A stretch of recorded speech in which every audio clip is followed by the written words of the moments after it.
Boa noite, pessoal. Vamos entrando, vamos conversar um pouquinho sobre ansiedade hoje. Boa tarde ainda, né? Vou esperar vocês entrarem. Olá, Gilmara. Eu preparei um roteirozinho, gente, pra gente falar sobre ansiedade hoje. Eu pensei muito, né, pra decidir qual seria o tema dessa live. Eu nunca mais, né, fiz live aqui. E aí, como ansiedade é um tema que vem sido, né, além de sempre falado, muitas pessoas mandam um direct para mim, tirando dúvidas com relação à ansiedade. Eu achei que seria legal, né? Oi, Carla. Achei que seria legal a gente falar sobre isso de repente ao vivo, conversar, vocês tirarem dúvidas. Eu anotei algumas dúvidas que vocês me mandaram ao longo, né, dos últimos 2 dias. Foi uma live meio de última hora, né? Porque eu não super programei antes, então eu abri a caixinha de perguntas tem 2 dias, mas vocês enviaram algumas perguntas e eu anotei aqui, né, junto do roteirinho que eu pensei para falar sobre ansiedade com vocês, para eu tentar, né, contemplar aí talvez os pontos principais ou enfim, tá? Dúvidas que forem surgindo, vocês vão naturalmente me perguntando. Eu acho que a gente, né, nesse momento agora, falar de ansiedade é sempre, né, assunto do momento, infelizmente.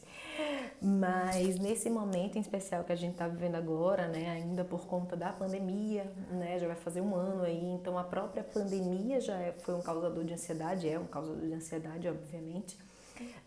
Mas os impactos dessa pandemia, o fato de estar sendo tão duradoura, mais duradoura do que a gente imaginou, do que a maioria das pessoas imaginou no início, né, também tem gerado outras ansiedades, tem sido outras fontes de ansiedade, né, distância de pessoas queridas, pessoas que não têm às vezes um relacionamento estável, se sentindo solitária, pessoas que moram sozinhas, enfim.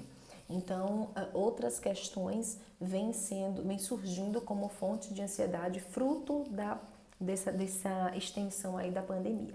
Mas não é pensando na pandemia exclusivamente que eu vim falar sobre ansiedade hoje, mas é falar sobre ansiedade de modo geral, no dia a dia, porque eu sei que é uma emoção que a gente precisa entender melhor para que a gente não funcione, não lide com ela como se fosse simplesmente uma inimiga. O que acontece é que as pessoas elas olham para a ansiedade com um olhar extremamente negativo e unicamente negativo. E isso tem sido um problema. Por quê?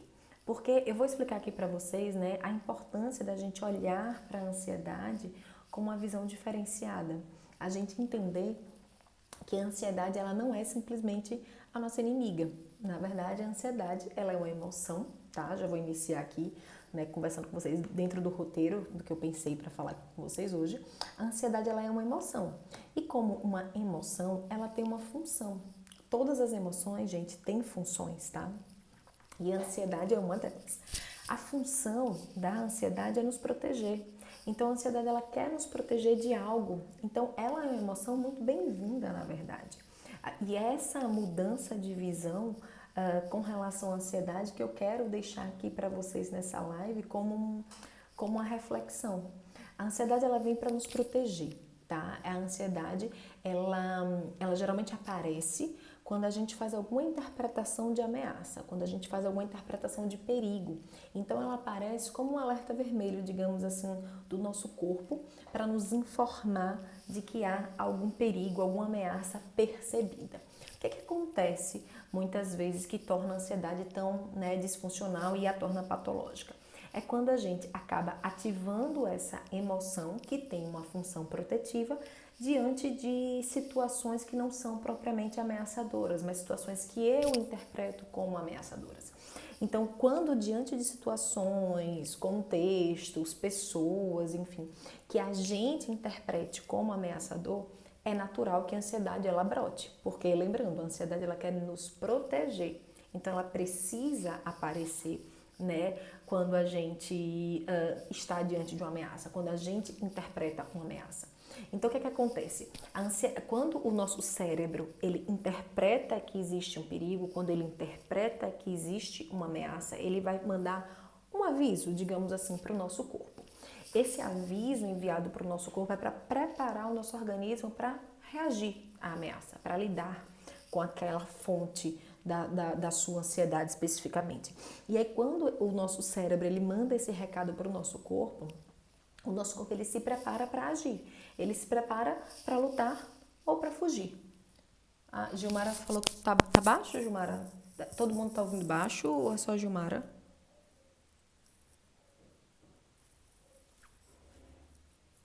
E aí, pessoal, tá baixo para todo mundo?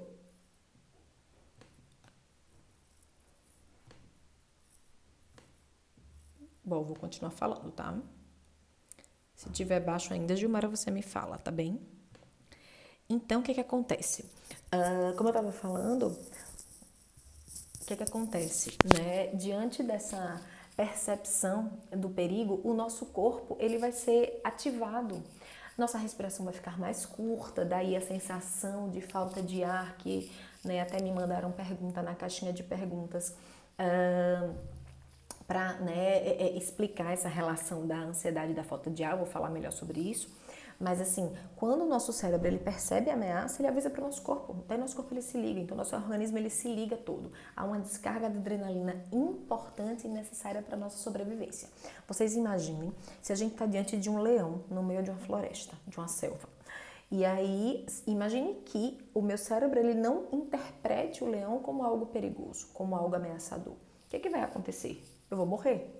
Né? Eu vou ser atacada, eu vou ser, enfim, vou virar uma presa, né, naturalmente. E o que acontece? A ansiedade ela precisa se fazer presente justamente para situações como essas, tá? Então, se eu observo que tem um leão, digamos assim, tá, na minha frente, eu preciso, obviamente, gente, eu tô tentando aumentar aqui, né, mas eu acho que, não sei, não adianta, aqui é do fone.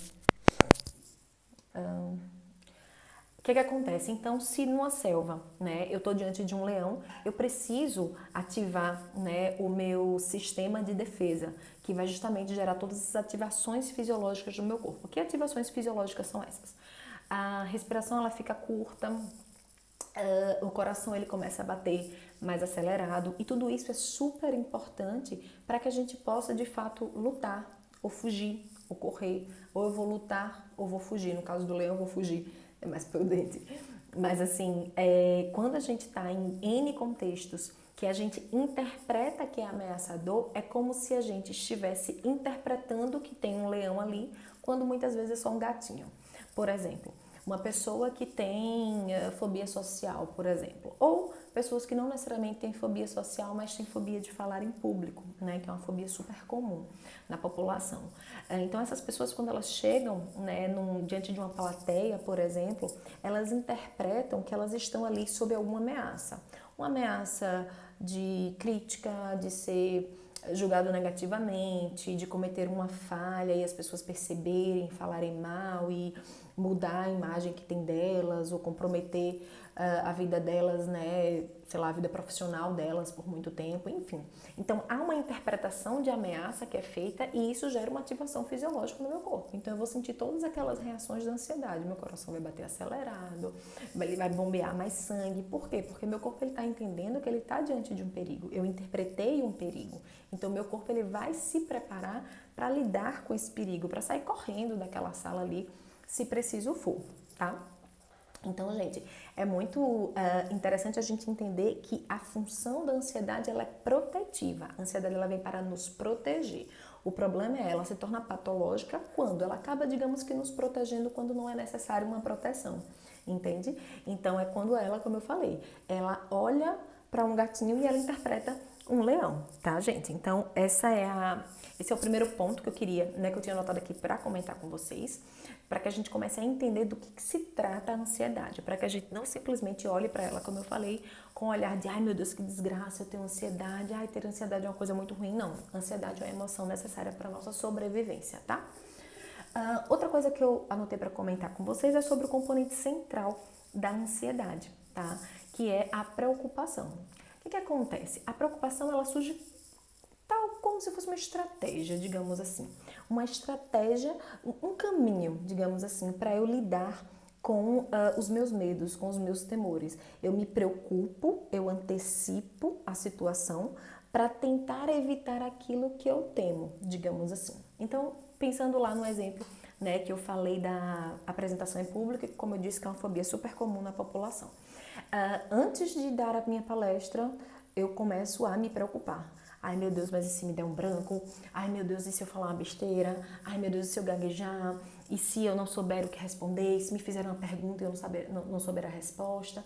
Essa é a preocupação, que é um componente central da ansiedade, tá? Essa preocupação, ela tem a função de que ela quer me poupar, ela quer me proteger do que eu tô temendo. Eu tô com medo de passar ridículo, eu tô com medo de falar uma bobagem, eu tô com medo de ser julgada negativamente. Então eu me preocupo para impedir aquele medo, certo? A depender, né, naturalmente dos medos e das fontes da ansiedade de cada um de vocês, tá? Mas o que acontece, gente?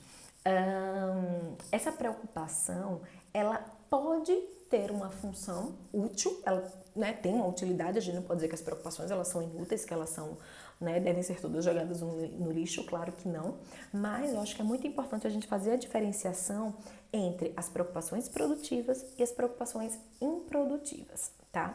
Qual que é a diferença? As preocupações produtivas são aquelas preocupações que de fato têm alguma eficácia, mesmo que não 100%, porque dificilmente vai ter 100% de eficácia, né, de nos proteger por completo de algo que a gente teme. Mas a preocupação produtiva, ela, digamos que ela tem uma eficácia razoável. Ela permite que a gente de fato possa fazer algo para diminuir a chance da gente passar um ridículo, por exemplo, tá? Exemplo, eu vou dar uma palestra e aí pronto, vou dar um exemplo aqui da live aqui de vocês hoje. Oi, Ana. Vou dar um exemplo da live aqui, da live aqui hoje, por exemplo. Tá, vamos imaginar que eu tô com medo de vocês me fazerem uma pergunta e eu não saber responder, por exemplo. O que eu posso fazer? Como é que essa preocupação ela pode estar no campo das preocupações produtivas? Quando eu, por ter este medo, eu me preparo previamente. Eu faço um roteiro, como eu falei para vocês que eu fiz. Então, quando eu tenho esse movimento de, por exemplo, fazer um roteiro, porque eu não quero ficar completamente perdida aqui na live de vocês, essa preocupação ela foi produtiva porque ela me ajudou a ter uma ação para impedir não, para reduzir a chance do meu medo se concretizar. Essa é a preocupação produtiva. Ela me faz ter uma ação que reduz a chance do meu medo se concretizar. Ficou claro, gente? Essa é a preocupação produtiva. A preocupação improdutiva é aquela preocupação sobre a qual não há nada a ser feito. É aquela preocupação que não há nenhuma ação mais que possa ser feita para reduzir a chance do meu medo se concretizar. Por exemplo, estou preocupada com a live, vocês fazendo a pergunta e eu não responder, ou estou preocupada em ficar, sei lá, sem saber o que falar, etc, etc. Aí eu me preparo, eu estudo, eu faço um roteiro, etc, etc. Abro caixinha de perguntas, vocês mandam as perguntas, tá tudo certinho. Tem mais alguma coisa que eu possa fazer? Não, mas eu sigo me preocupando, eu sigo sofrendo, mas e se fizerem alguma pergunta fora do roteiro? Mas e se, sei lá, minha internet cair? Mas e se me der um branco? Mas e se eu ficar nervosa? Essas preocupações são as preocupações improdutivas, porque eu não tenho controle, porque eu não tenho nenhuma ação que eu possa fazer para reduzir esse meu medo, essa fonte da minha ansiedade. Então, essas são as preocupações improdutivas, tá, gente? Então, é muito importante a gente entender esses aspectos principais. A ansiedade é uma emoção, ela tem uma função de sobrevivência, de proteção, tá? Ela se torna patológica quando a gente acaba, né, digamos que pedindo ajuda a ela, digamos assim, quando não há nenhum, né, perigo de fato real, mas sim uma interpretação de perigo, tá? Feita pelo meu cérebro, que gera uma ativação toda fisiológica no meu corpo, tá? Lembrando que as preocupações são os componentes centrais e que a gente precisa estar atenta às preocupações produtivas e improdutivas. Só mais um pontinho sobre essas preocupações produtivas e improdutivas, porque eu quero que fique uma coisa muito clara na cabeça de vocês. Quando a gente usa agora, por exemplo, vivenciando esse contexto de pandemia, esse contexto de pandemia é um contexto bem polêmico, até eu diria, porque algumas pessoas, muitas pessoas, na verdade, né, eu tive contato com várias pessoas contato não, né, gente, virtual, mas que falavam, tipo assim, mas você tá com medo, mas não adianta ficar com medo, parará, com relação à pandemia. E o que eu sempre falava, gente, eu era chata, defensora do medo na pandemia. Porque o que eu mais falava para as pessoas é que, gente, o medo é uma emoção válida, ela tem uma função. E diante de uma ameaça, a gente deve sentir medo. A gente não sentir medo diante de uma ameaça é algo disfuncional, é algo que, digamos que a nível mais profundo, pode comprometer a nossa sobrevivência. Então, a gente diante da pandemia, por exemplo, a gente está diante de um vírus, é uma ameaça real, tá? Então, a gente precisa entender que o medo, a ansiedade, são emoções que têm essa função. Então, a gente precisa sim sentir medo diante da pandemia, diante do vírus. Se a gente não sente medo nenhum, isso é disfuncional. Por quê? Porque tem uma ameaça, né, reconhecida mundialmente, enfim, e ainda assim, né, eu nego essa ameaça e eu não uso máscara, e eu não respeito as regras, e eu, enfim, né, desrespeito aí as recomendações da OMS, por exemplo. Então, é isso que a gente precisa ter muito claro. Agora, com relação à pandemia, né, falando das preocupações produtivas e improdutivas, por exemplo, o que é uma preocupação produtiva, pensando em termos de pandemia, por exemplo?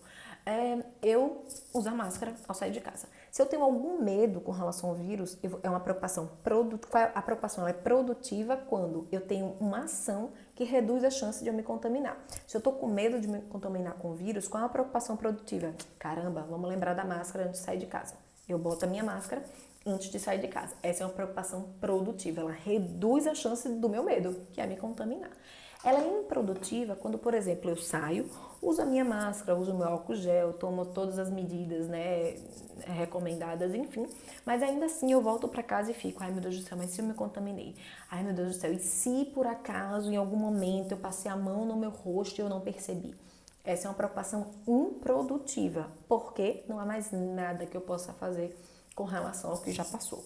Tá? Então, é muito interessante que a gente tenha essa clareza entre a diferença entre as preocupações produtivas e as preocupações, tá, improdutivas, tá, gente? Uma coisa super importante também que eu anotei aqui para comentar com vocês é o seguinte: os ansiosos, eles tendem a ser preocupadores crônicos, né? Os ansiosos, eles se preocupam bastante, geralmente mais do que os não ansiosos, digamos assim. Mas tem um estudo que traz uma informação que eu acho super válida, que eu sempre compartilho com os meus pacientes e que eu vou compartilhar aqui com vocês também. 85%, já teve um estudo, né, que conseguiu, né, mapear isso, achei muito legal, e concluiu que 85% das previsões dos ansiosos, elas não se concretizam. Vocês têm noção o quanto que é 85% de previsão negativa de ansioso? É muita coisa, gente. O ansioso, ele se preocupa constantemente, o tempo inteiro. Então, ele está fazendo previsão negativa o tempo inteiro. Então, se a gente pega de um dia inteiro de um ansioso crônico, um preocupador crônico, né, que faz previsões negativas o dia inteiro, 85% dessas previsões não se concretizarem é muita coisa. O ansioso, talvez, e pessimista, ele vai olhar para mim e vai dizer assim, tá, mas 15% se concretiza. Claro, né? Se eu faço 1 milhão de previsões negativas, alguma vai se concretizar, né, gente? Até porque coisas ruins, elas acontecem, dificuldades fazem parte da vida, tá? Então, é lógico que alguma coisa ruim vai sim se concretizar. O fato é, o ansioso, ele acha que se preocupando excessivamente, ele está se protegendo mais do que a maioria. E é isso que não condiz com os dados, com os fatos, né? Os ansiosos, eles, apesar de anteciparem as catástrofes, né, de fazerem muitas previsões negativas, como eu falei, o estudo ele aponta que 85% delas não se concretizam. O que é que isso significa? Isso significa que essa ansiedade, que essa preocupação deles só gerou um desgaste emocional, gerou uma descarga de adrenalina. Lembra que eu falei lá no início que a ansiedade, que a interpretação de ameaça que o nosso cérebro faz gera uma descarga de adrenalina no nosso corpo, tá? Que vai gerar todo o mal-estar, todo o desconforto dos sintomas de ansiedade, etc, etc, etc. Ou seja, 85% das previsões do ansioso só gerou uma descarga de adrenalina, só gerou um mal-estar no seu corpo, só gerou sensações ansiosas, digamos assim, né? Essas ativações fisiológicas do nosso corpo que são desconfortáveis e que podem gerar, inclusive, outros transtornos de ansiedade, como por exemplo, né, o transtorno de pânico, que vem muito aí da relação do temor desses sintomas, tá, gente? Bom, outro dado importante também que eu anotei para falar aqui com vocês foi a informação de que 79% dos ansiosos, eles lidam com situações negativas melhor do que eles imaginam. O que isso significa? O ansioso, gente, ele tende a antecipar muito as catástrofes, porque, em geral, ele acha que ele não é capaz de lidar com situações adversas. Em geral, ele acha que ele não é capaz de lidar com coisas negativas, com situações negativas, com coisas inesperadas, coisas que fogem ao programado, por exemplo, tá? E esse estudo que traz esse dado de que 79% lidam melhor do que eles imaginam, tá? É super importante também para o ansioso ter essa informação. Por quê? Porque ele precisa parar e analisar o seguinte: caramba, significa que das vezes que eu catastrofizo como eu vou lidar com a situação XYZ, das vezes que eu antecipo um resultado negativo, a maioria esmagadora, gente, por esses números, né, a gente tem esse dado, a maioria esmagadora não se concretiza. Então, veja, será que de fato segue sendo, digamos que, a melhor escolha seguir me preocupando, seguir antecipando resultados negativos, me preparando excessivamente para situações que os dados mostram que provavelmente não vão acontecer? Uma estratégia muito legal, um exercício muito simplesinho que dá para vocês fazerem é, por exemplo, vocês fazerem uma listinha. Vocês fazem uma tabelinha, uma listinha. Situações anteriores que eu catastrofizei, tá? Versus o resultado. Esse é um exercício super simples, tá? O que acontece? Sei lá, vamos imaginar que pronto, a live. Vamos imaginar que antes da live eu catastrofizei. Eu pensei assim, tipo, sei lá, as pessoas não vão se interessar, ou as pessoas, sei lá, eu não vou saber o que falar, vai me dar um branco, né? Pronto, vamos botar essa previsão, vai me dar um branco. Vamos imaginar que antes da live eu previ que ia me dar um branco, catastrofizei que iria me dar um branco, eu não ia saber o que falar, etc, etc, etc. Isso, obviamente, me gerou ansiedade, me gerou toda aquela sensação de alerta. Eu mandei o meu corpo se ligar. Quando eu tenho essa interpretação, eu mando o meu corpo ele se ligar, ele ficar em alerta. Então, eu fiquei, né, naturalmente em alerta. Daí, no final da live, se não me der nenhum branco, né, eu vou cruzar com o resultado. O que aconteceu naquela vez que eu imaginei que ia me dar um branco? Caramba, não me deu um branco, deu tudo certo, tranquilo, né? Eu posso ter gaguejado, posso ter esquecido uma coisa ou outra de falar, mas a coisa aconteceu. O que acontece? Quando a gente faz, o ansioso ele faz esse exercício, ele vai ver que na maioria esmagadora das situações, os resultados negativos que ele previu, que ele catastrofizou, não aconteceram. Ou os resultados são positivos, ou são muito menos piores do que o catastrofizado pelo ansioso, tá, gente? Então, esse exercício é muito simples, eu super recomendo para vocês fazerem, porque é uma coisa assim que muda muito, assim, gera um reprocessamento importante, tá? Então, acho que é muito válido a gente pensar nisso. Deixa eu ver o que foi aqui. Carla falou, aí quando acontece o que ele previu, ele vê que não foi tão ruim como pensou. Exatamente, a mente aumenta demais os problemas. Exatamente, esse é um ponto super importante também que o Ricardo falou. Mesmo quando acontece o resultado negativo previsto, catastrofizado, o mais legal, né, que ótimo que o Ricardo me lembrou de falar isso, é que o ansioso ele se percebe capaz de lidar com o que aconteceu. Isso aí, gente, vou te falar, não tem preço. Falo propriedade de ansiosa, tá, gente? Não tô falando só como psicóloga, como ansiosa. Isso não tem preço. Isso se chama autoeficácia. Autoeficácia é uma coisa que eu falo muito com os meus pacientes, que eu grifo muito, né? Aqui no Instagram mesmo eu falo com vocês sobre isso e tudo mais. Autoeficácia é o quanto a gente se percebe capaz de lidar com as situações. O ansioso, ele geralmente tem uma baixa autoeficácia. Ele geralmente se vê como menos capaz do que ele realmente é. Ele não se percebe como alguém hábil, capaz ou tolerante, digamos assim, o suficiente para lidar com situações adversas.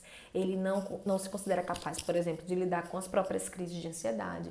Ele não se considera capaz de lidar com situações que fogem ao controle dele, que saem do programado, então ele acaba se tornando um super controlador, que programa absolutamente tudo, que precisa ter tudo super organizado.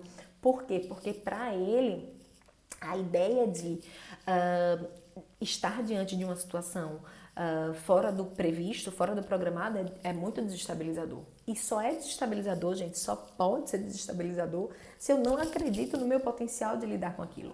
Se eu acredito no meu potencial de lidar com aquilo, ou com o que quer que seja, não vai ser desestabilizador. Não é desestabilizador, né? Não é muito, pelo menos, desestabilizador lidar com situações imprevistas se eu acredito no meu potencial para lidar com elas. Tá? Então tem aquelas pessoas assim, né, os não ansiosos, super master, que sabe que quando você pergunta assim, caramba, e aí, se acontecer tal coisa, o que você vai fazer? E a pessoa responde assim, sei lá, se acontecer, quando acontecer eu resolvo, quando acontecer eu descubro. Pois bem, essas pessoas são pessoas com alta eficácia, tá? Porque elas se percebem capazes de lidar com as situações adversas mais variadas possíveis. Elas confiam na capacidade delas. E isso, muitas e muitas vezes, se a gente for fuçar bem por trás dos ansiosos, a gente vai encontrar uma baixa autoeficácia, tá? Então, fiquem atentos a essa percepção de vocês com relação à capacidade de vocês para lidar com coisas imprevistas, tá bem? Giovana, meu sonho. Com exercício a gente consegue, viu, Giovana? É possível, pode acreditar. Vou até falar, né, o que é que diferencia, né, por que algumas pessoas são ansiosas e outras pessoas não são ansiosas, né? Outra coisa, gente, que eu coloquei aqui para comentar com vocês são as características comuns dos ansiosos. Os ansiosos são controladores, pessoas com muita intolerância à incerteza, então eles são controladores com o objetivo de eliminar toda e qualquer incerteza. Então, o ansioso, ele não tolera a ideia de não saber com certeza o que vai acontecer. Ele não consegue fazer escolhas muitas vezes porque ele não tem certeza que é a melhor escolha. E aí eu volto para aquele ponto que eu falei com vocês sobre autoeficácia. Por que eu não tolero a possibilidade de fazer uma escolha errada? Eu não tolero a possibilidade de fazer uma escolha errada muitas e muitas vezes, porque eu acho que eu não sou capaz de lidar, né, com uma escolha errada que eu possa fazer. Eu não sou capaz de lidar com as consequências, eu não vou conseguir fazer diferente, eu não vou conseguir superar aquilo ali, enfim. Então, volta para o ponto que eu falei para vocês de autoeficácia. Por isso que eu falei para vocês que é tão importante a gente pensar e entender a autoeficácia, tá? Como eu já falei para vocês, são preocupadores crônicos, né? Esse ponto eu já comentei com vocês aqui. E uma coisa que eu quero falar com vocês também que eu acho muito importante é que o ansioso, na verdade todos nós, não só os ansiosos, nós temos uma necessidade emocional muito importante, com a necessidade emocional básica de ser aceito, de se sentir amado, de se sentir aprovado pelas pessoas. Nós somos seres sociais, então nós precisamos disso. O ansioso, ele muitas vezes carrega dentro dele uma crença de que ele precisa ser amado e aprovado pelas pessoas em toda e qualquer situação. E isso muitas e muitas vezes faz com que essa ansiedade ela seja desencadeada, ou mesmo um transtorno de ansiedade ele seja desencadeado. Por quê? Porque ele acaba entendendo de que ele não só como é que eu posso dizer? Ele não só deseja esse amor, deseja essa aceitação, como ele precisa disso em toda e qualquer situação. E isso não é uma verdade, tá? Ele não precisa, ninguém precisa em toda e qualquer situação ser aprovado, tá? E entender também, obviamente, que a rejeição, a não aprovação, a não aceitação, ela, obviamente, né, faz parte de toda experiência humana, certo? Só que o ansioso, ele é quase um fóbico à não aceitação, ele é quase um fóbico a uma reprovação. É como se para o ansioso, né, em alguns casos, lógico, ser reprovado, ser rejeitado, diz algo sobre ele, sobre o caráter dele, sobre a essência dele. E o que a gente precisa muitas vezes entender é que a maioria das rejeições, das não aprovações, elas dizem respeito a situações pontuais específicas e não à pessoa em si, tá? Outra crença, outra característica, né, muito comum do ansioso são os ansiosos perfeccionistas, né, que eu super me identifico. O ansioso perfeccionista é aquele que acaba sempre se cobrando muito, exigindo de si, né, um padrão muito alto de desempenho, de excelência, etc, etc, etc. Então, o perfeccionista ele acaba sofrendo muito, tá? Porque ele está sempre num processo de autocobrança excessiva e neste processo de autocobrança excessiva ele se cobra muito para evitar algo que ele teme. Então, quando você vai olhar lá por baixo, vai entender de fato o que é que faz o perfeccionista ser perfeccionista, né? O que é que faz aquela pessoa que super se cobra ser essa pessoa que super se cobra. Essa pessoa muitas vezes ela está buscando uma aprovação, buscando uma aceitação, muitas vezes, e ela teme uma rejeição. Ela teme ser, como eu falei, criticada, ela teme ser alvo de julgamentos negativos. Então, o perfeccionismo ele acaba surgindo como uma estratégia de enfrentamento para eu tentar impedir que o meu medo aconteça. Mais uma vez, volta para aquela lógica, tá? Da ansiedade. Então, a ansiedade ela tem a função de me proteger. O perfeccionista, ele provavelmente, muitos deles, o que é que eles acham? Eles acham que eles podem ser, se eles não forem perfeitos, se eles cometerem algum erro, se eles não forem exemplares, eles vão ser vistos negativamente. Eles vão ser julgados negativamente. Eles vão ser rejeitados, ninguém mais vai gostar deles, ou ninguém vai admirar, blá, blá, blá, blá, blá, etc, etc, etc. Então, todas essas ameaças são percebidas. E aí, o que eu faço? Eu ativo a minha ansiedade, logicamente, porque eu tô lendo ameaças, eu tô lendo que eu posso ser julgada negativamente, eu tô lendo que eu posso ser criticada, então é claro que eu vou ter que ficar ansiosa para me proteger dessas ameaças que eu estou interpretando. E aí, o perfeccionismo, por exemplo, é um comportamento comum de muitos ansiosos, surge como uma estratégia aí para evitar que esses meus medos eles se concretizem, tá? Deu para entender, gente? Qualquer dúvida vocês vão me perguntando aqui, certo? Tô tentando falar rápido porque tem muita coisa que eu tinha anotado para falar com vocês, além das perguntas que vocês me fizeram, tá? Uma coisa interessante da gente entender, tá? É o porquê, né, algumas pessoas são ansiosas e outras pessoas não são ansiosas, assim. É que você vai perceber que por trás dos ansiosos existe um certo padrão de vulnerabilidade, tá? Muitos carregam um esqueminha de vulnerabilidade, ou seja, uma tendência a se perceber vulnerável, tá? A se perceber vulnerável, a se sentir vulnerável. São pessoas que muitas vezes aprenderam, às vezes pais, modelos de vulnerabilidade, pais muitas vezes catastróficos, né? Que faziam interpretações exageradas de N situações, pais muito reativos ou hipervigilantes a situações de doença. Também tem os pais superprotetores que geram filhos muitas vezes inseguros, que se sentem mais vulneráveis, menos capazes. Isso também é um ótimo ingrediente, digamos assim, para a gente formar, né, digamos que o molho do ansioso. A criação ambiente pode ser motivo para isso, sem sombra. É uma pergunta, Giovana? Se sim, sim, com certeza. Pode ser sim, né? E muitas vezes é. O que acontece, gente? A gente nasce, tá, com um temperamento.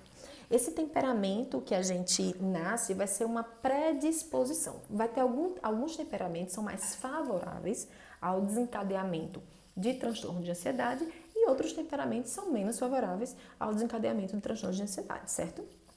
Por exemplo, se eu nasço com um temperamento mais tímido, por exemplo, Priscila, eu nasci com um temperamento mais tímido, eu sempre fui mais tímida desde criança, tá? Então, esse temperamento mais tímido é um temperamento mais favorável ao desencadeamento de um transtorno de ansiedade. Significa que eu vou ter um transtorno de ansiedade? Não. Mas quando a gente cruza temperamento favorável com experiências do ambiente, da criação, que foi isso que a Giovana perguntou, né? A gente pode aí fazer brotar um transtorno de ansiedade. Então, por exemplo, se a gente nasce, né, com um temperamento mais passivo, mais introspectivo, mais tímido, enfim, e aí a gente cruza com um ambiente de pais superprotetores, que não deixam a criança fazer nada, que fazem tudo pela criança, que não estimulam a autonomia dessa criança, por exemplo, tá? Eu posso aí estar gerando um adulto inseguro, um adulto que não confia na própria capacidade para lidar com diversas situações, um adulto que tem medo de ficar só porque não acha que é capaz de lidar com situações, né? Não é capaz de funcionar sozinho. Então, esse adulto ele pode, por exemplo, manifestar medo de ser abandonado em relacionamentos, porque ele acha que ele não funciona bem sozinho.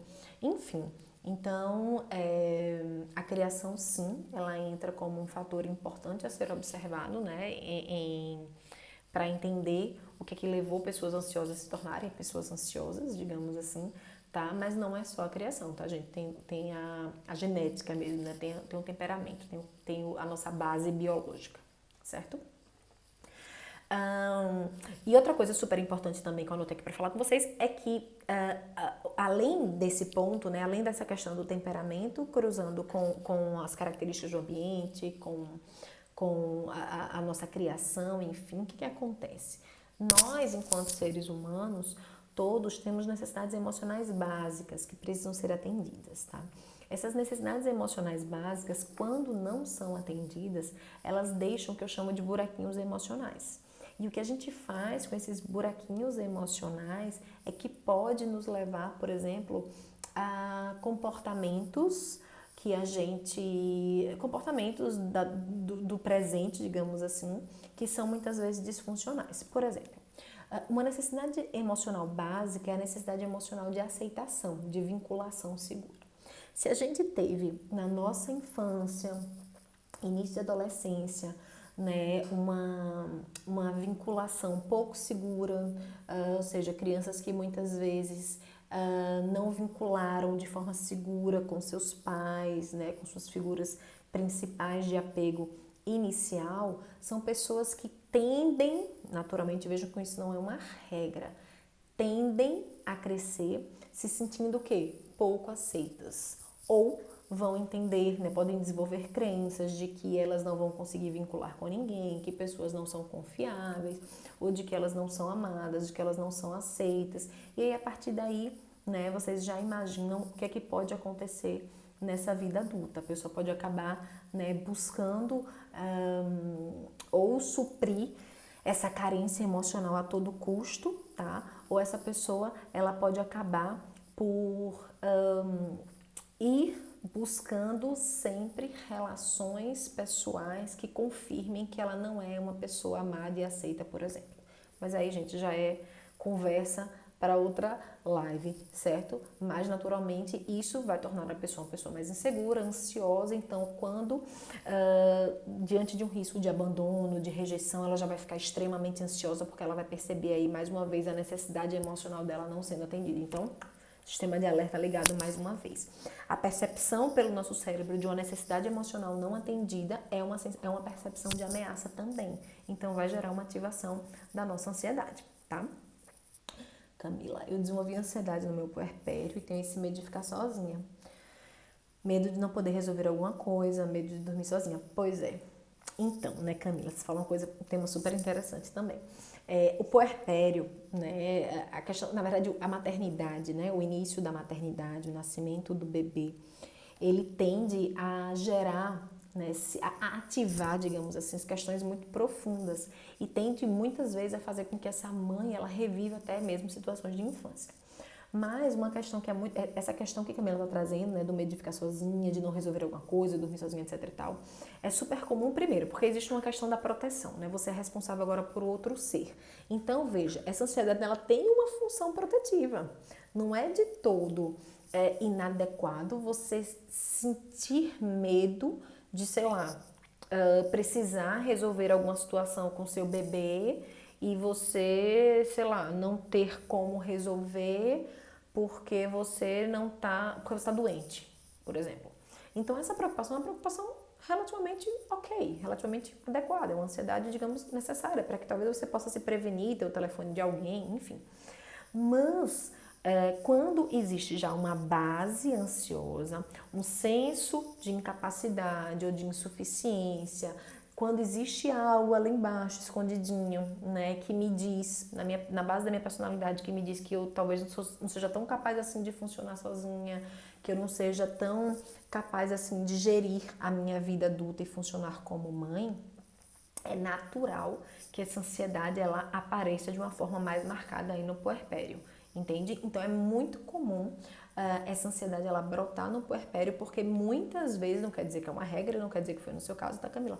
Mas é muito comum, né, que ative aí muitas vezes questões que às vezes a gente ao longo da vida passa batido, tá escondidinha, digamos assim, tá? Mas que com o puerpério, com essas obrigações da vida adulta, da maternidade, da responsabilidade, acaba exigindo da gente uma percepção de si como capaz que às vezes a gente não teve ou não foi cultivado lá atrás da nossa infância e adolescência, certo? Karen, Giovana, um adulto pode curar isso para não passar para os filhos? Com certeza, né? Deve. Eu acho assim, a gente, né, quando a gente vai fazer a terapia, né, a gente vai justamente tentar entender onde é que nasceu essa ansiedade, né? Como eu falei para vocês. Temos o temperamento, que é essa base biológica, a gente não muda, a base biológica a gente não tem como reprogramar e mudar, tá? Mas a gente consegue acessar, por exemplo, quais necessidades emocionais não foram atendidas, que talvez geraram buraquinhos emocionais que me fizeram ter um funcionamento mais ansioso, que me fizeram ter uma tendência interpretativa, um olhar para as coisas mais ansioso, mais catastrófico, ou mais pessimista, ou mais perfeccionista, enfim, tá? E a gente entendendo essa necessidade que não foi atendida, a gente vai buscar meios mais saudáveis, mais funcionais para suprir essa necessidade. A gente vai trabalhar esses padrões de interpretação catastróficos, a pessoa consegue de fato fazer uma reestruturação, né? Digamos que uma remodelagem nas crenças que ela carrega lá de trás, e com isso vai gerar uma mudança emocional e comportamental. Então tudo isso é um processo riquíssimo, profundo, obviamente, de mudança, de transformação e de conscientização, principalmente. Eu sempre gosto de falar isso, que não é uma mágica, mas é um processo de conscientização super importante que vai fazer sim com que você consiga perceber e até funcionar diferente com o seu filho, para que você não passe, né, tudo aquilo que você aprendeu, todas as crenças que você aprendeu e que você leva até hoje como verdades absolutas para o seu filho. Quando você contesta essas crenças que você carrega até hoje como verdade absoluta, você já não passa mais para o seu filho, pelo menos não com a mesma intensidade. Você vai passar provavelmente alguma coisa, claro, né, além da genética, mas sendo uma crença ansiosa, já mais flexibilizada, já mais amolecida, digamos assim, os impactos, os danos já são bem menores, certo? Então, sim, é bem possível, sim, não passar isso para os filhos, pelo menos não de forma integral e com a mesma intensidade, certo, gente? Eu vou logo para as perguntas que vocês me mandaram, porque já está perto de acabar, né, gente? Cadê? Bom, vocês me perguntaram aqui assim, como controlar a ansiedade e os pensamentos catastróficos. O que acontece? Não existe, até falei para alguém que tinha me mandado, não existe um como, gente, pura e simplesmente, certo? Então, assim, não existe uma receita de bolo. Mas o que a gente precisa entender? Que o grande lance para a gente conseguir controlar a nossa ansiedade e os pensamentos catastróficos, primeiro é a gente entender do que se trata a ansiedade, que é o que eu falei com vocês logo no início dessa live. Por isso que eu quis começar a live falando sobre isso. Porque eu realmente considero que essa é uma das principais armas que a gente tem para lidar com a nossa ansiedade e com nossos pensamentos catastróficos. A segunda coisa que a gente precisa ter consciência, que é o que eu já falei para vocês também aqui hoje, é que esses pensamentos catastróficos é um padrão de interpretação que a gente tem. Por algum motivo eu aprendi a ser catastrófica. Por algum motivo, lá atrás, familiar, enfim, etc., experiências também que a gente passa, eu aprendi que é necessário catastrofizar, tá? Eu aprendi que catastrofizar, antecipar resultados negativos é importante, é necessário. E, veja bem, é possível que eu tenha antecipado, isso tenha sido bom, e por isso eu aprendi que eu tenho que continuar fazendo isso. O problema é que foi bom numa minoria das vezes. Lembra o estudo? Numa maioria esmagadora das vezes, não foi bom, não foi eficaz, tá? Então, entender a ansiedade, Entender, né, que o catastrofismo, que a tendência à interpretação catastrófica foi algo aprendido e que eu posso desaprender, são informações super importantes para que a gente comece a pensar em controle da ansiedade dos pensamentos catastróficos. Obviamente também contestação dos pensamentos catastróficos. O que é contestar? A gente precisa entender que nossos pensamentos, eles são hipóteses, eles não são verdades absolutas. Os nossos pensamentos, eles brotam a partir de uma base, que é aquilo que eu falei, a base biológica, as nossas experiências infantis e tudo mais. Então, a gente tem uma tendência interpretativa. Significa que o pensamento que brota na minha cabeça aqui, ele é influenciado, o pensamento sobre algo, por exemplo, é influenciado pelo meu temperamento, pela Rejane, pelo meu temperamento, pelas minhas experiências na infância, minha experiência com os meus pais, por exemplo. Então, o meu pensamento, ele não é um pensamento, como é que eu posso dizer, isento de qualquer tendência. De jeito nenhum. Ele é um pensamento super tendencioso. Os nossos pensamentos são tendenciosos. É o que eu sempre falo.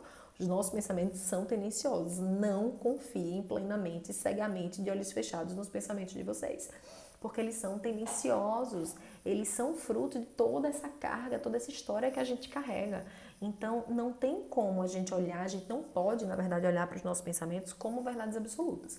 Então, uma forma importante também da gente lidar com os nossos pensamentos catastróficos é entendendo que os nossos pensamentos não são verdades, que o pensamento que vem, ele pode e deve ser contestado. Então, a gente vai se questionar se realmente é uma verdade. A gente vai buscar evidências que confirmam aquele pensamento nosso, evidências que desconfirmam aquele nosso pensamento. Então, essa é uma das estratégias que a gente pode utilizar, que a gente utiliza para lidar com os pensamentos catastróficos, tá?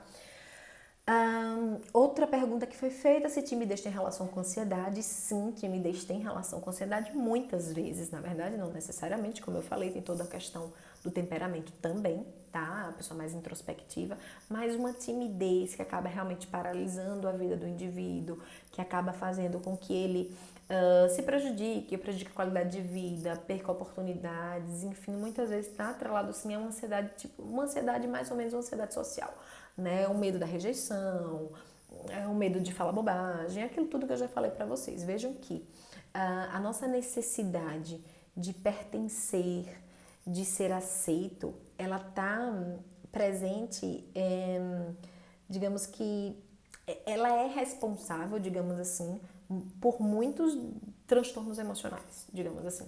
Porque a gente tem uma necessidade de pertencimento importante. E quando a gente tem muito medo de não pertencer, de ser reprovado, de ser rejeitado, etc e tal, a gente pode, né, digamos que desenvolver transtornos de ansiedade e comportamentos consequentes, como por exemplo uma timidez excessiva, tá? Só para dar um exemplo. Crise de pânico não me deixa sair, uma pessoa mandou essa afirmação, não foi bem uma pergunta, né? Mas a gente precisa ter atenção, porque as crises de pânico são crises de ansiedade, tá? Elas têm umas características específicas, eu não vou me aprofundar aqui porque não vai dar tempo. Mas o que é que acontece? A gente geralmente não sai ou deixa de fazer coisas porque, de alguma forma, a gente se sente seguro. É como se fosse um comportamento de segurança. A pessoa, quando ela tem uma crise de pânico, por exemplo, e ela acha que ela vai morrer ou que ela vai enlouquecer, enfim, muitas vezes ela prefere, né, ficar num lugar conhecido ou com uma pessoa conhecida com a qual ela se sente mais segura. Então, é um comportamento de segurança que ela acaba tendo. Então, ela fica ali, ela se sente segura, tá tudo certo, a crise passa ali. Qual é o problema? Quanto mais ela se envolve e cede a esses comportamentos de segurança e não se expõe ao medo, maior esse medo fica. Maior a chance dessas crises continuarem acontecendo. Então, uma coisa que, né, eu sempre falo é que a gente precisa agir mesmo com ansiedade, que a gente precisa evitar ao máximo, evitar as situações que nos geram ansiedade. Por quê? Porque a gente pode acabar entrando numa bolha em que a gente pare de viver. Porque o medo de sentir ansiedade é tão grande, ou porque o medo dos riscos da vida são tão grandes, tá? Que aí a pessoa entra cada vez mais dentro de uma bolha, de uma bolha, de uma bolha, até que o momento que ela para de viver praticamente. Então ela vegeta com medo dos riscos da vida, ela vegeta com medo de vivenciar situações que fujam ao controle dela, enfim. Então, quanto menos a gente evitar situações, mesmo estando ansioso, melhor. Porque a gente não reforça a ansiedade, tá? Insônia versus ansiedade, também me mandaram isso no direct, tá? Então, a insônia pode sim estar relacionada à ansiedade, existe um ciclozinho da insônia, muito atrelado à ansiedade, que a pessoa, ela não consegue dormir uma determinada noite, ela fica muito preocupada com os impactos no dia seguinte, aí no dia seguinte ela fica preocupada se ela vai dormir nessa noite novamente ou não, então ela já traz uma ansiedade antecipatória, ela já antecipa que ela pode não conseguir dormir, e aí chega na hora, ela começa a pensar que não vai dormir, meu Deus do céu, como é que vai ser se eu não dormir, os impactos amanhã, não vou aguentar, etc, etc, etc. E aí vem mais uma vez o quê? A percepção de capacidade. Eu não vou conseguir dormir, não vou conseguir lidar com minhas obrigações amanhã, vai ser um total fracasso, vai ser um total problema, catastrofiza as consequências e assim entra num ciclozinho da insônia, certo, gente? Tá? Tô tentando falar super rápido porque isso aí também é tema que dava para uma live inteira. Medo de ser abandonada pelo namorado também está relacionado à ansiedade, sim. Além das causas, ela e o que fazer para. Eu não entendi, Eduardo, a pergunta, se você puder reformular. Medo de ser abandonado pelo namorado, sim, gente, também pode estar atrelado à ansiedade, certo? Como eu falei, aquele medo do abandono, que pode estar atrelado a N causas. O medo de funcionar sozinho, o medo de se sentir, né, rejeitado, o medo de nunca mais encontrar ninguém, um catastrofismo, enfim, tá? Então pode estar assim, atrelado à ansiedade também.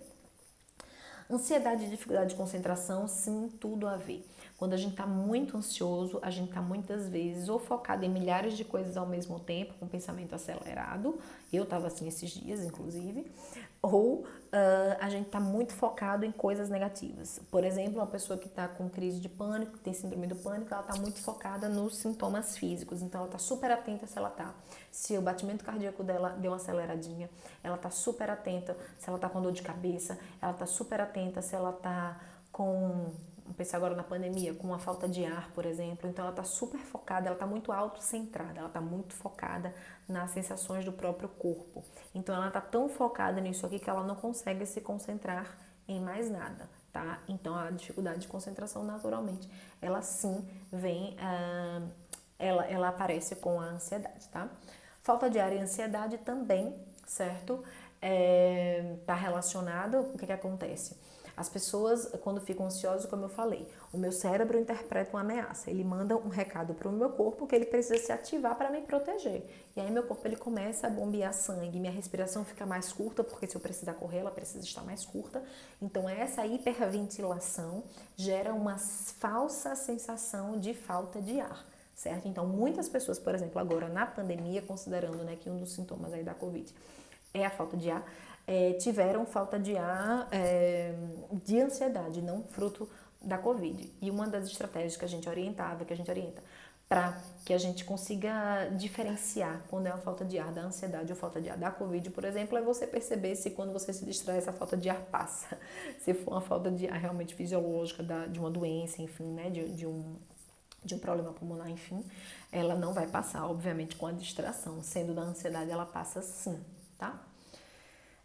Quando procurar o psiquiatra, gente, veja só. Essa é uma pergunta praticamente sem uma resposta única, certo? Cada profissional vai ter uma visão diferenciada do processo. Como é que eu geralmente faço? Quando chega paciente no meu consultório com transtorno de ansiedade, enfim, eu explico todo esse processo e eu vejo o grau de ansiedade desse paciente e o quão provável é e o quão ele vai respondendo, né, com que rapidez ele vai respondendo ao tratamento. Quando a gente percebe que o paciente está num nível de ansiedade muito alto, que está impactando muito a qualidade de vida dele, que está prejudicando o sono, por exemplo, né, que é um fator super, super importante, aí muitas vezes a gente já encaminha para o psiquiatra para já entrar com a parte medicamentosa, até para acelerar o processo do tratamento, da terapia também, tá? Mas tem vezes que alguns pacientes eles já chegam no consultório da terapia já não querendo pensar em medicação, tá? E aí me pergunta, é possível fazer o tratamento só com a terapia? Sempre falo, sim, é possível a gente tratar a ansiedade, tornar a sua vida, né, muito mais, aumentar a qualidade de vida, você conseguir conviver super bem com a sua ansiedade, é absolutamente possível, tá, gente? Agora, é claro que quando a gente concilia medicação e terapia, os estudos científicos mostram que a eficácia do tratamento ela é maior, Então, a gente não pode ignorar esse fato também, certo? E se desprender, né? Se desprender dos preconceitos, buscar informação, conversar com profissionais qualificados, para que a gente não viva uma vida sofrida de ansiedade patológica, uma vida limitada pela ansiedade, tá? Por preconceitos, por medo de buscar ajuda profissional, e isso, gente, é inadmissível, tá? A gente, graças a Deus, avançou muito a medicina, a psiquiatria, a psicologia, então a gente tem muita ferramenta hoje para tornar a vida, né, das pessoas ansiosas muito melhor, né? Você viver super bem com a sua ansiedade, tá? Não vai dar mais tempo, gente, eu falar, além das causas, poderia falar o que fazer para evitar a ansiedade nessas situações. Vai depender muito, Eduardo, assim, a gente precisa entender qual é a fonte da ansiedade, né, de cada indivíduo. Cada pessoa, muitas vezes, tem uma fonte de ansiedade diferente, então a gente precisa entender qual é a fonte da ansiedade para que a gente consiga trabalhar quais medos associados. Esses medos, eles se embasam em quê? Em quais experiências passadas. Então é um processo um pouco mais profundo para eu responder assim tão rápido. Mas uma coisa também, gente, que ajuda a controlar a ansiedade são os exercícios de respiração, as práticas de mindfulness, de atenção plena. Se vocês botarem no YouTube, vocês vão encontrar muita coisa legal. Aqui no Insta também eu já postei, né, um vídeo, até repostei hoje nos stories, sobre ensinando o exercício de respiração, para que a gente consiga controlar essa respiração, e quando a gente consegue controlar essa respiração, eu estou acalmando o meu corpo. Corpo e mente estão conectados. Se eu acalmo o meu corpo, ele passa um recado para minha mente que está tudo certo, que está tudo bem, e isso é incompatível com ansiedade. Tá bom, gente? Vou ter que acabar, porque vai acabar o nosso tempo da live. Teria muita coisa aqui, né? Qualquer coisa, vocês podem mandar mais perguntas. Eu vou fazendo stories ao longo da semana. De repente, a gente marca outra live, tá? Agradeço a participação de vocês e quero que vocês reflitam, né? Pensem, né? Ajam, apesar da ansiedade, tá? Lembrem que estar ansioso não é estar necessariamente em perigo. É apenas um alerta que você mandou para o seu corpo, talvez um alerta equivocado. E, por último, o meu recado que eu quero deixar aqui para vocês é que quando vocês se sentirem ansiosos, ouçam o corpo de vocês.